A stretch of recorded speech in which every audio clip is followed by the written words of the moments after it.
Yo. Aubrey Edwards, Tony Schiavone. We bout to party. We bout to party. Unrestricted. Got the house now. We gon' turn it up. Everyone, this is AEW Unrestricted. You've got Aubrey, you've got Will Washington, and it is Forbidden Door week. We are so pumped to be here. Like, I know when we had Will on as guest co-host, interviewee, like whatever the hell, you were there for everything. We talked about our excitement of Forbidden Door last year and how excited we are this year because how incredible that show was. So I'm very excited to do our Forbidden Door preview episode with Rocky Romero, who is such a huge part of New Japan, and I've loved getting to work with him both on the boat in the middle of the ocean, but also on Dynamite and all kinds of capacities. So let's hi Rocky, thank you again for being here. I know you were on the podcast last year, and it's so good to see your face again. Thanks for having me. It's always a blast to be here and hanging out with you all. And Will, this is our first time podcasting together. Yeah, so I mean, I know. It's cool. One of those things. It's one of those things that I had been kind of trying for in various capacities and all the other podcasts I had done. And we had talked about it. We talked about hey, one day, we'll get you on a podcast, and then this is that day. Go figure. Now we're on that side, and it's great to have you here. Great, thank you. Thanks for having me. So Sunday, June 25th, 8 p.m. Eastern, buy-in at 7, live from Scotiabank Arena in Toronto. We've got the Forbidden Door 2. It's going to be open again, traditional pay-per-view. You can stream it on Bleacher Report, Fight TV. Rocky, I don't know if you have insight into this, but what was sort of the decision to hold Forbidden Door in Toronto? Because I'm personally excited because Toronto is an excellent crowd. And I know we've sold something like 12,000 tickets to that show. It's going to be incredible. So, I think Toronto was in the running. I think there was...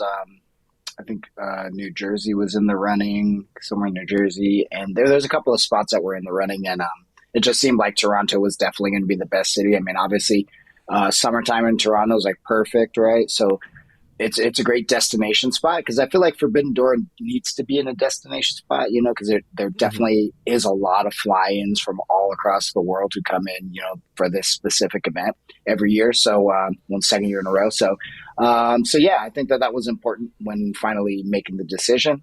I guess Chris Harrington possibly made that decision. I'm not sure. And we'll say it's so far it's everything's going well. So we'll say it's Chris. If it changes, we'll change it to somebody else down the line. It'll be my fault or something. We'll see. But so far, like 12,000 plus tickets sold, and I expect there to be, quite a few more moving this week. Yeah, I love that it's almost like neutral territory, right? Because you've got AEW, that is a US-based promotion, and then you've got New Japan Pro Wrestling, which is obviously a Japanese-based promotion. And so when the two collide, it's like, you know what? Toronto, Canada. Therefore, it's nobody's home turf at this point, and it's kind of anybody's ball game. I'm really excited, and I know the travel guys are probably having a hell of a time trying to get the visas working for another country. So there's like a whole extra element to this that I'm like, this is going to be real exciting just purely for the fact that like the fact that this is coming together. And I think it's hard to talk about Forbidden Door this year without talking about Forbidden Door last year and just how incredible that show was. Like, it was just highly acclaimed from the press, but also like the show that was originally planned didn't happen in multiple ways. And I think like, I distinctly remember like that week we're recording this preview podcast with TK, and like he was changing the card because more people had gotten hurt. And it was just so absolutely insane. Like, I feel like I'm knocking on wood constantly talking about Forbidden Door. Just like, let's hope everyone stays healthy and all this sort of stuff. Rocky, how did you feel about how Forbidden Door went last year, given all of the turmoil that we had? Yeah, it definitely felt going into Forbidden Door like there was like the Forbidden Door curse. Like, we should not have done this. We should not have brought these two companies together. We should not be having this event. And then and then we just started seeing wrestlers just fall off, through injuries, through, COVID. I mean, there was like travel issues. I mean, like everything under the sun that could possibly go wrong definitely went wrong. And me and TK had some really late nights trying to figure out what to do and who was available and going back and forth between the Japan side and trying to figure it out. It was pretty stressful. But so far, so good this year. Knock on all the wood. Knock on all the wood. Knock on all the wood. So I think last year obviously was, I think, just an incredible show. The crowd alone had a very unique energy, I think, compared to maybe some other shows last year. And that helped to make, just the atmosphere incredible. And as well, probably my favorite pay-per-view that I've seen in a very long time. I mean, I'm biased because I was, part of Clearly. it, but for sure, I thought it was a great pay-per-view, and I expect that this year is going to blow last year's out of the water, So, obviously, once we get into it to talk about, some of the big matches that have already been announced, it just feels like it's even bigger this year in a way, I think we're really getting to see kind of the dream match aspect of it really kind of come together this year. And I think last year was just kind of the blueprint, putting it down, explaining it to the fan base who didn't know. And, your casual fan who's heard of New Japan, but, not really sure what it is or who some of the wrestlers are. And then, you've got your AEW fan base that hasn't seen any, just the New Japan wrestlers that come over here and there. So I think that this year, I expect big things, Yeah, and last year, it's odd to think about the idea that with this card coming together the way it is in the dream match aspect of it, and it still has the lofty goal of living up to last year, because last year's show, I think, was a card that, even though it didn't really come together the way it was planned, still on paper, it was a card that everybody was looking forward to. We still got to see. Yes. I felt like for almost the 2 years prior to it, Jon Moxley and Hiroshi Tanahashi was a dream match for a lot of people. That was a match that people wanted to see, and it wasn't even the originally intended match. But we still got to see it in that capacity, and we still got to see Moxley have a moment with the title at the end of the show. And just the way we came out of that show, and everybody was feeling good and positive about what we had just seen. It was such a different kind of energy because Forbidden Door wasn't something we had seen before, and it was, but it was something that everybody had kind of dreamed about and talked about the possibilities of it, all those things. But and I think statistically, and I've had this talk with TK, but I'm pretty sure statistically it is the most successful debut of an AEW branded pay-per-view of all time. Of the 5 pay-per-views that we have now, almost 6 coming up with All In here soon. But so I love it, right? It's great, and I love the expansion. But just thinking about, it's a huge summer for AEW. Oh my god, this is kind of kicking it off, right? Yeah. Oh my god. So how did you feel coming off of it last year? What was that feeling once that final bell had rung, once the fans were making their way out? What was the feeling that had come over you as far as Forbidden Door was concerned? I was like, we pulled it off. Somehow we pulled it off. Because like I said, going into that week, everything was falling apart. And just when I knew the show started, it was like, oh, okay, I think everything is going to be all right. Let's just hope that nobody else gets hurt tonight. And we each match progressed and it got better and better. When you got to like Will versus OC. Oh my god! Like, that was such an incredible match. The funny thing is, like, I feel like fans, like, that's a dream match, right? But like, there's OC is a controversial, polarizing wrestler and figure, right? Like, in the way that his character is and everything. So like, I feel like people didn't know they wanted to see that match until they actually saw it, and then they were like, oh. We'd see this anytime. You can run this back as many times as you want, and we'd love it every time, and it'd be different and amazing. So, and they stole the show. They really definitely stole the show. So, the final bell was just like, my wife was there. I gave her a big hug. I saw Tony. We gave each other a big hug. Saw Gato, gave him a big hug. Everybody was like, yeah, we did it. Just because it was really difficult getting up to it. But yeah, I was very, very pleased, and I thought the show was fantastic. But everybody brought it, and I was more than happy, and I was like, okay, let's do it again next year. But let's let's take a breath or two, and maybe a vacation. Maybe Rocky needs a vacation before we do this. Yeah. Oh my God. Yes, I fully understand. I can't even imagine. I have a hard time on show day. I can't imagine being a part of planning a pay-per-view that is, having all of these crazy things happening. This is excellent conversation. I love what we're talking about last year. We're talking about this year. We've got so much to talk about. We haven't even touched on matches that are happening this year yet. Make sure you turn in this Sunday, June 25th, 8 p.m. Eastern, buy-ins at 7. Live from Scotiabank Arena in Toronto, Canada. The Toronto crowd is insane. I can't wait for this. It's available traditional pay-per-view. Stream it on Bleacher Report, Fight TV. We've got more coming up here on AEW Unrestricted. AEW Unrestricted, Aubrey and Will talking to Rocky Romero about this year's Forbidden Door. Last year was such an incredible show. This year is happening this Sunday, June 25th, live from Scotiabank Arena in Toronto, Canada. Available traditional pay-per-view. You can stream it on Bleacher Report, Fight TV. Make sure you watch this show, because if last year was any indication, this year is going to top it. And we only have a few matches announced yet. I know we've got Rampage coming up this week. We've got Collision this week. The card's going to come together. We're going to see kind of how everything pulls together. But even just these 4 matches itself are worth tuning in and buying this pay-per-view for, personally, as a wrestling fan.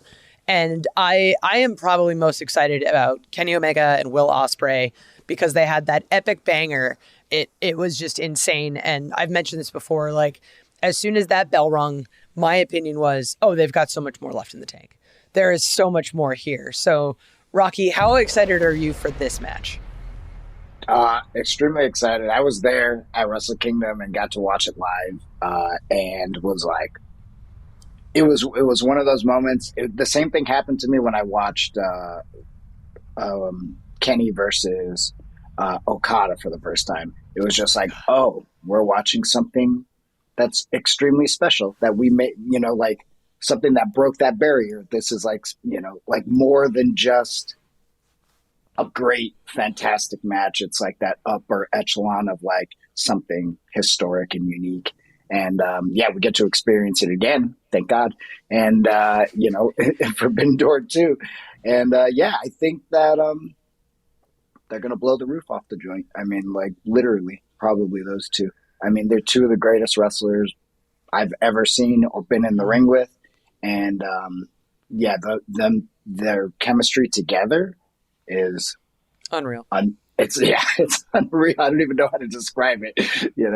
Just the intensity that they do everything with, and how athletic they are, and storytelling, and I don't know. It's just incredible. Yeah, no, those two together is just something magnificent. I didn't get the pleasure of being there, but I was up at 4:00 in the morning watching it, and it was one of those things. It was can't miss. Respect. And honestly, just getting to see that live and watching these guys do what they were doing, and it wasn't the match I was expecting. When you put Kenny Omega and Will Ospreay on paper, there's a certain sense of athleticism you expect, and then all of a sudden, they turned it around into something completely different, and something that was entirely unique to really both of their careers. And to know that coming up this Sunday, we're going to see these two get to do that again, and knowing what else they have in the tank for each other it's just mind-blowing to think about. We also have, for the IWGP World Championships, Sanada with an open challenge, and it was answered by Jungle Boy Jack Perry.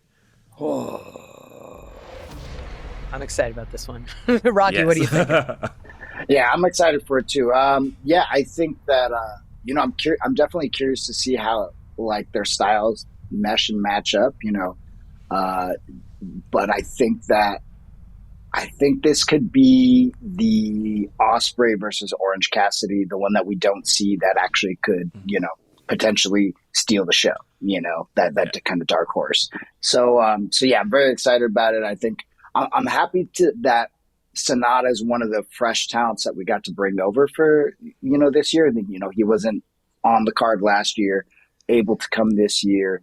And now in a completely different position. He's the IWGP World Heavyweight Champion. So, really excited for the AEW audience who's not familiar with him to experience Sanada, because he's fantastic.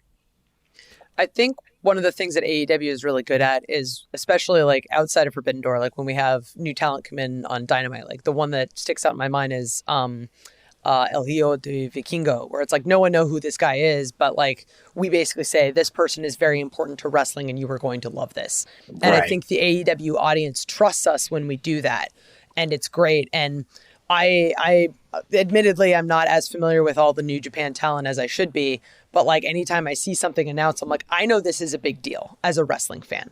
Like this is going to be excellent. And seeing the growth that Jack has shown on the show over the years, like knowing that he has earned this spot, that this match is going to be good. I 100% agree with the assessment that this is going to be like the Orange Cassidy Will Ospreay of this year. I also like that that's like a comparison we can make now, like Orange Cassidy and Will Ospreay. Right? Like who knew like 3 years ago that we would say those two names together, like, oh yeah, no, this is going to be that match of this year. Like absolutely crazy. Speaking, no, go ahead, Will. Yeah, I was just going to say, and Jack Perry is somebody that has almost a bit of a chip on his shoulder in the sense that 100%. You know, there's always he has his detractors and he knows he does, and it's almost like that almost gives him that extra motivation to prove people wrong, and that when you put him in a situation and somebody goes, well, what's Jack Perry going to bring to this, and then Jack Perry ends up being the guy that brings it. And I think with a shot at the IWGP World Championship, and knowing that Jack Perry has talked about all year that he's got a quest for holding singles gold, that he's the only one of the pillars that never got to hold singles gold, and that eats at him. And I think this is something that he's been preparing for this entire time, and I'm really looking forward to that.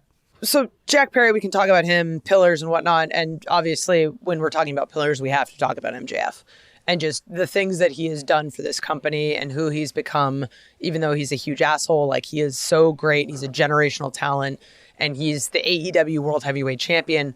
And to see him be the one going up against Tanahashi this year, like absolute friggin' dream match. Like I didn't know I wanted it until it got announced, and now I'm like, I am so excited to see this because both those guys and both their styles together in the ring, battling for such a huge championship in wrestling.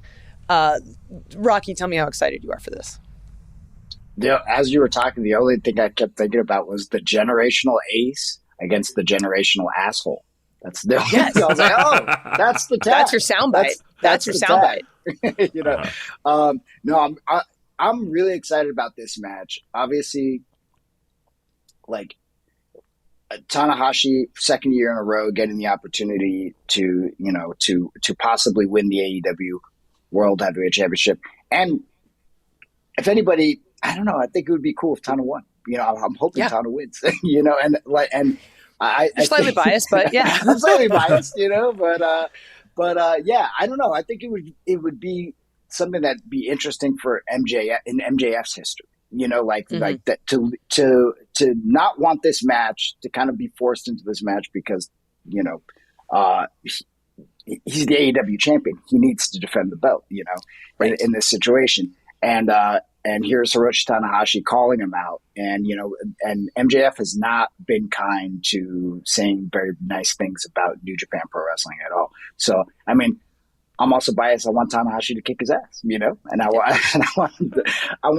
to see if, you know, I think MJF also has a chip on his shoulder to prove, I think, to a lot of people that he can go as hard as he can. You know, like we saw that in that Bryan Danielson match. How, a different MJF than I think that we've ever seen,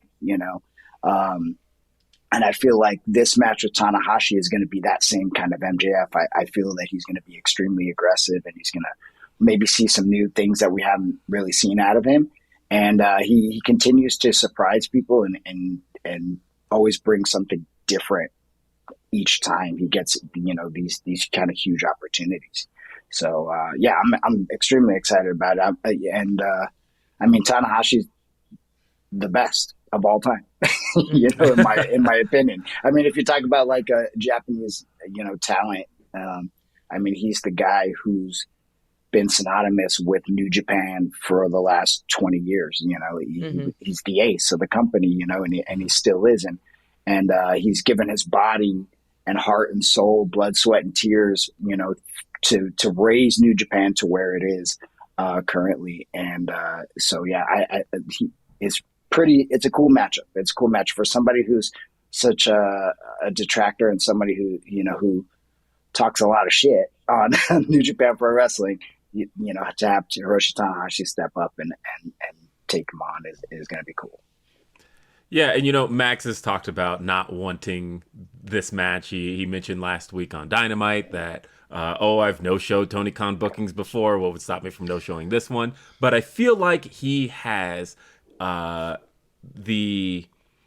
opportunity to prove something here and to prove his doubters wrong. And he's constantly done that throughout this title reign.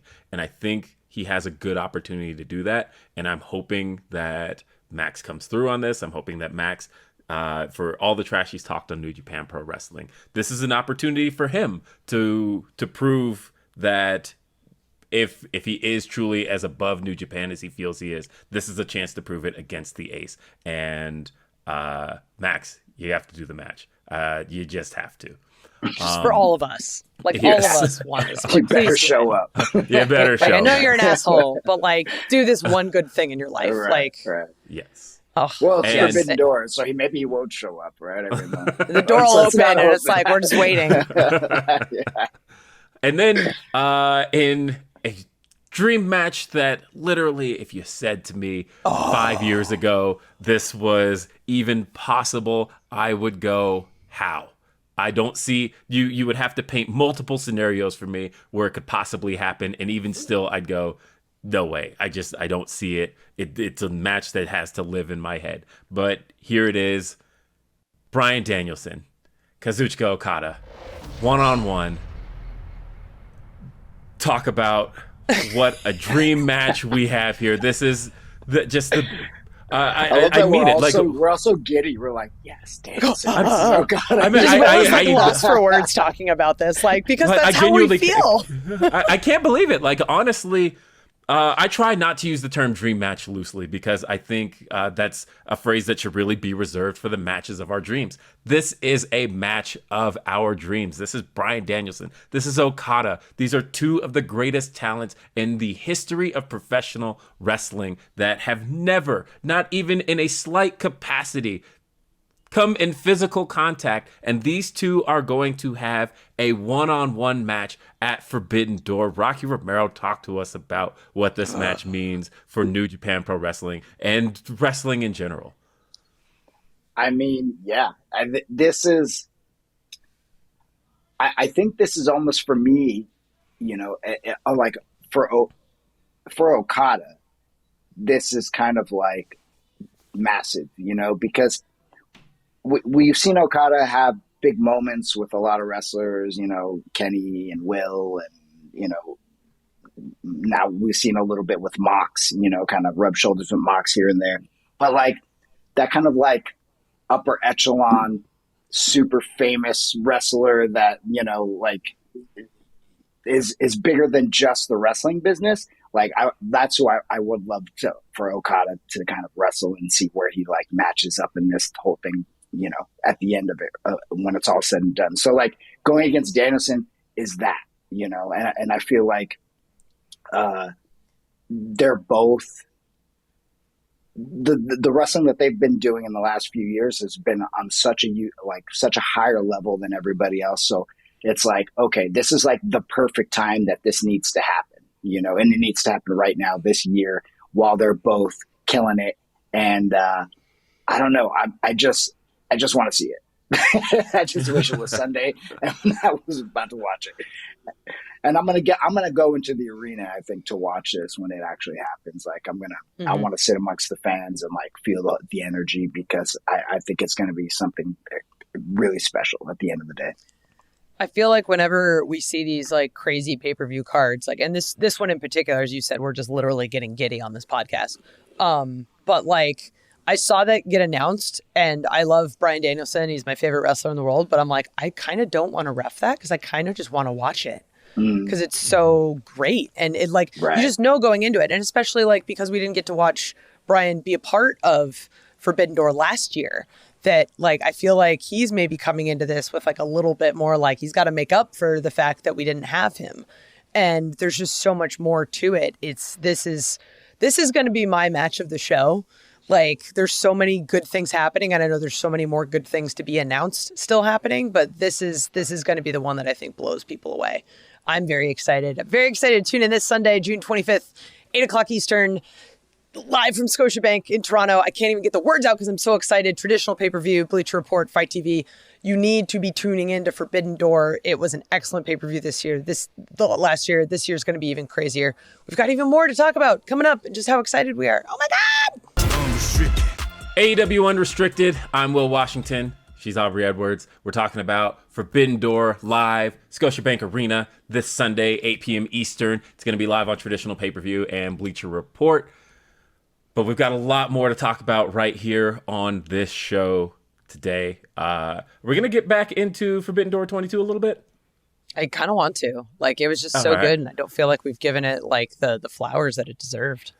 Yeah, I mean, honestly, that show got a lot of flowers, but I feel like there's a lot has happened since then that it's almost crazy to think about some of the big moments from last year. Like, we had Pac. He won his first singles championship in AEW last year. We crowned the first ever. At the time, it was the All-Atlantic Championship. Now it is, of course, the International Championship held by Orange Cassidy. But we established that belt last year at Forbidden Door.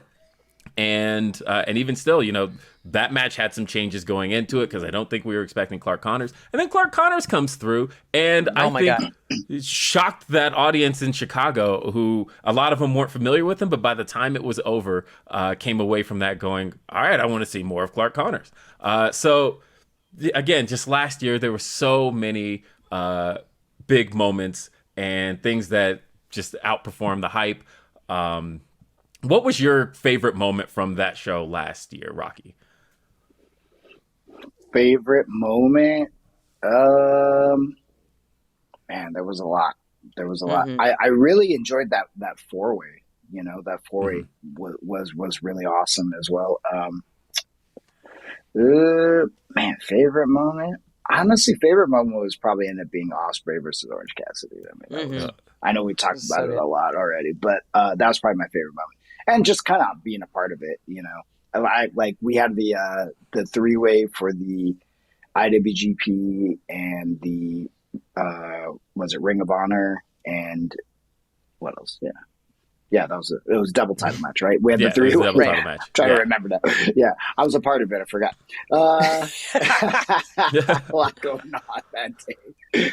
But yeah, with the United Empire, FTR. And then Roppongi Vice. So, I mean, that was fun just being a part of it and just being in the arena wrestling. And, you know, that's always going to be, I'm a performer, so that's always going to be my favorite part, just being involved. But I don't know. Yeah, I mean, last year was incredible. I think this year we're setting the bar really high. I'm stressed out about if we do this again next year, where we're going to go from there. I think about it every night. I can't sleep. It's really awesome.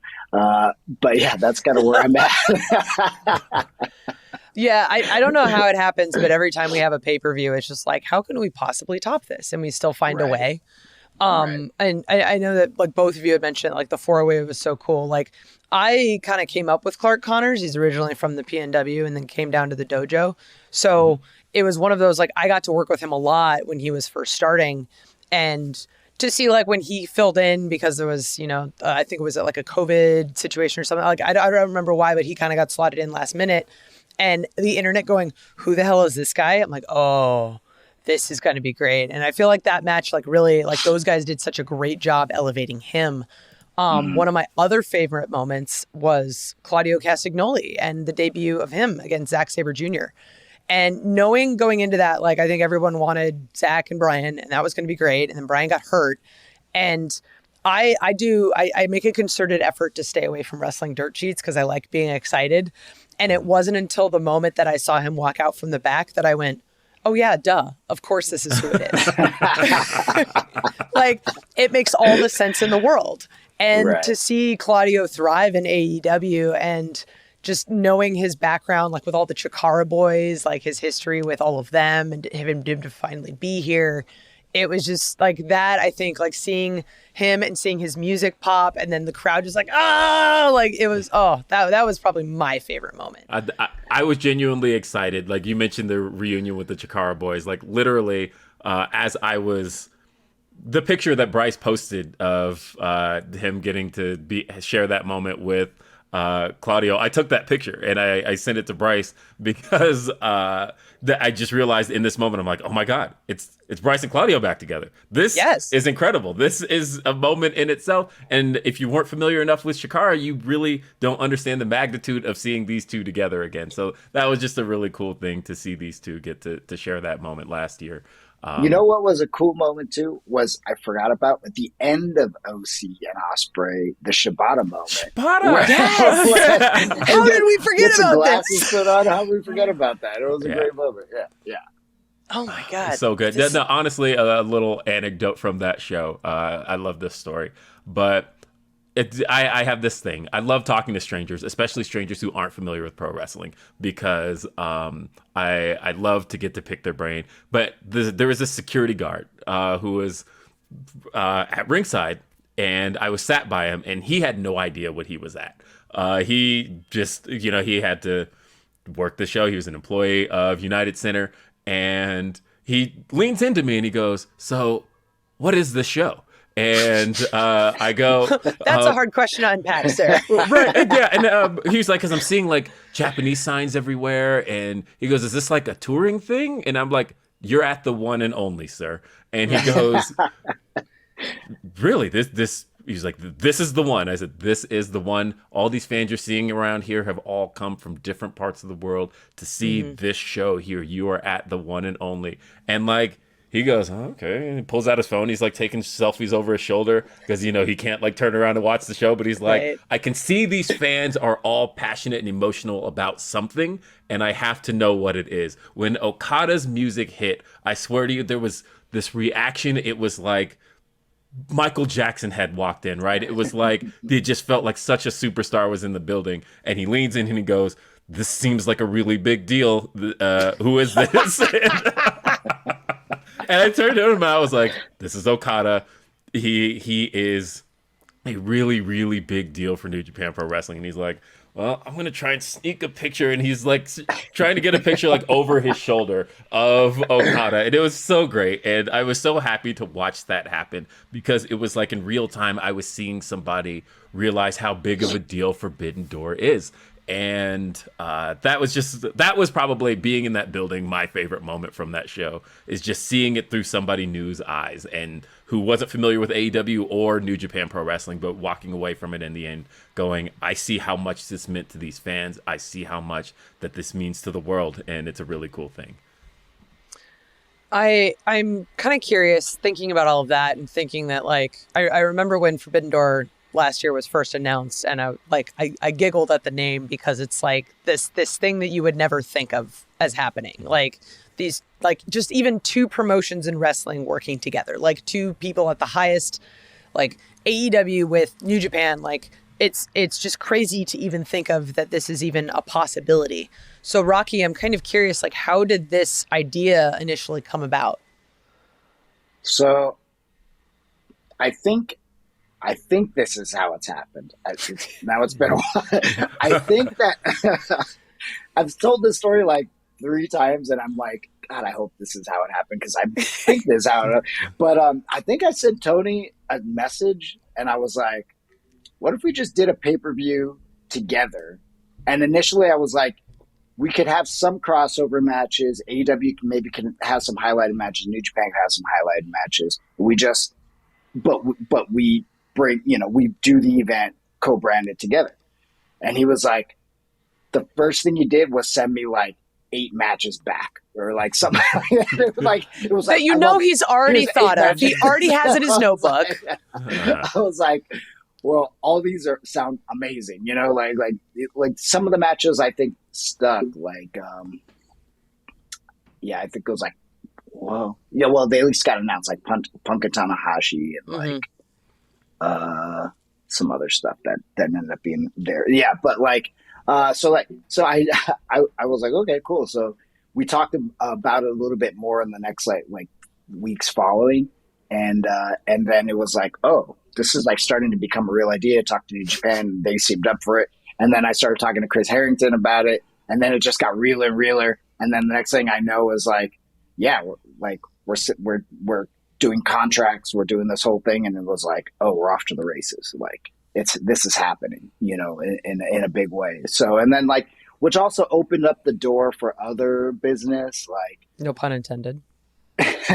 like, Dynamite, Rampage coming to NJPWworld.com, which, which is, the biggest wrestling streaming service in Japan. So like opening up the door for a lot of different things. And it was really, really cool to see the crossover aspect of New Japan and AEW really start to form a relationship and a business partnership that's, I think, helping both sides in expansion and growth in both their area, different areas, so it's been cool. It's been really amazing.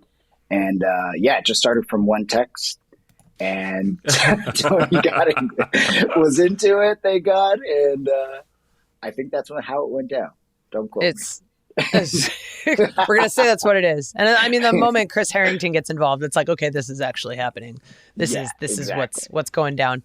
I like it because Forbidden Door is great for fans, but it's great for the business of wrestling. Like the doors that it opens, like the amount of people who are at AEW who now have exposure in Japan, the people from New Japan that now have exposure in America that they wouldn't normally have otherwise. Like, it's great for all of us, and we all benefit from something like this. So thank you for taking this fever dream and texting it, because I think literally more people have benefited than you could probably even imagine. So thank you so much, sir. I really appreciate that. No, and I hope that this will be, obviously, as the relationships, get deeper and deeper here, like I hope that, we will see more AEW wrestlers, especially the younger talent coming over to Japan and working in New Japan and really, getting those reps in so that they can come back. And almost like in New Japan, they have a thing where they send young rookie wrestlers to like an excursion. I think that, New Japan could be, a thing for that, for certain talents to come over, and also working with our sister company Stardom, for the women's division. I think that could be something really cool. And then, and I think, vice versa, so I think it would really, really work out great for both companies. This is, dude, I'm just so freaking pumped. I know, like, we only know a few of the matches, with Rampage happening tomorrow, with Collision happening Saturday. There's so much more in store, and this is going to be an absolutely bonkers pay-per-view. It's one of those things, like, I always like wonder, like, am I jinxing it? And it's like, I don't think I'm jinxing it. I think in this instance, like, we all know it's going to be great. It's going to be one of the greatest pay-per-views this year, potentially the greatest one of all time. I'm not going to put it, no pressure, Rocky, no pressure at all. I mean, it honestly could be. So, I mean, it very well could be. It's definitely not out of the realm to say that, like, in some kind of way. I mean, I don't want to put expectations too high, but I mean, they're high. When you announce Danielson versus Okada, expectations are going to be high. There's no way around it. Just that one match, no big deal. Yeah, just the one match that no one ever saw actually happening, that we all get to like view as fans and just enjoy. Like, thank you for coming on the podcast today, Rocky. Thank you for previewing Forbidden Door with us. Like, we're all clearly very giddy. For everyone who's listening and watching this, it's just like, I think it's great because we're all just wrestling fans in this moment. We're all just so excited about the cool things that we're about to witness. And I hate saying like history being made, because I think it's overdone in wrestling, but that's literally what this is. This is so freaking great. The first Forbidden Door did it, and I think we're just well on our way to do it again for this one. So make sure you tune in Sunday, June 25th, 8 o'clock Eastern, live from Scotiabank Arena in Toronto. Those Toronto fans are going to be absolutely nuts. Like, I can't wait. Make sure you tune in. Traditional pay-per-view. You can also stream it on Bleach Report, Fight TV. This has been Unrestricted. Will Washington, Aubrey, getting the chance to talk to the wonderful and amazing Rocky Romero here. Listen to this podcast every Thursday. I'm just so pumped for Forbidden Door. Thank you so much for being here today, Rocky. Thank you. Thanks for having me. See you Sunday.